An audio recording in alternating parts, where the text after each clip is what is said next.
الذين صبروا وعلى ربهم يتوكلون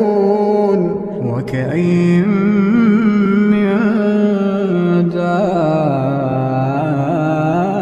دابة لا تحمل رزقها الله يرزقها وإياكم وهو السميع العليم ولئن سألتهم من خلق السماوات والأرض وسخر الشمس والقمر ليقولن الله فأنى يؤفكون الله يبسط الرزق لمن يشاء من عباده ويقدر له إن الله بكل شيء عليم.